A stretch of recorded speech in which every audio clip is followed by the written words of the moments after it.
ravie, mais vraiment ravie de vous accueillir pour ce nouvel atelier de l'Académie. À quoi ça correspond, l'intelligence émotionnelle? C'est une série de capacités qu'on développe et qui va nous permettre, si on les développe, de nous adapter aux différentes situations. La performance, elle dépend beaucoup, énormément de notre capacité à nous adapter à notre environnement.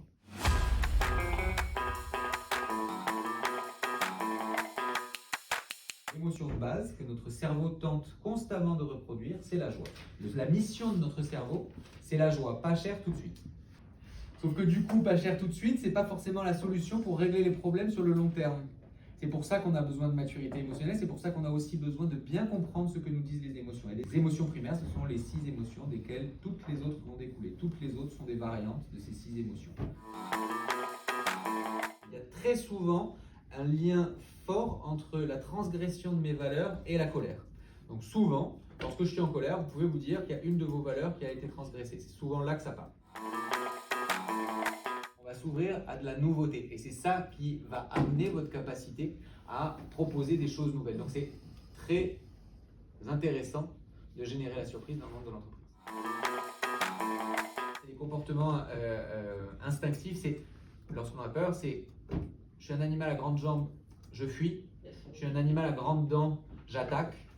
Et si j'ai ni grandes jambes ni grandes dents, je me cache parce que peut-être qu'on ne me verra pas. Ça, c'est les comportements instinctifs. Un comportement régulé, c'est anticiper.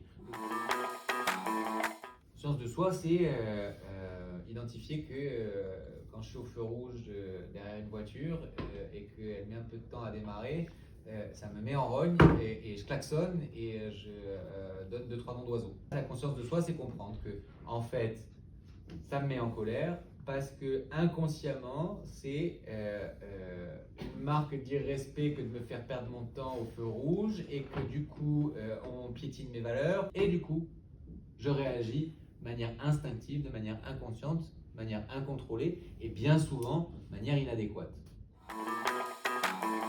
L'empathie, c'est ma capacité à comprendre ce qui se joue chez l'autre. C'est la conscience de soi pour les autres. L'empathie, ce n'est pas de la compassion. La compassion, c'est prendre l'émotion de l'autre à son compte. La capacité, justement, de prendre en compte ces informations et de me mettre en action conformément aux besoins que j'ai identifiés. Bien souvent, on a l'habitude de coffrer nos émotions. Ça s'appelle l'hyperrégulation. Souvent, les compétences sociales, c'est les capacités qui sont les plus visibles. C'est ma capacité à être éloquent, à communiquer clairement, à convaincre, à créer des liens, à favoriser la coopération. Donc évidemment, quand on travaille en entreprise, ce sont des capacités qui sont hyper prisées. Ce sujet d'alignement, il est valable dans toutes les sphères de votre vie.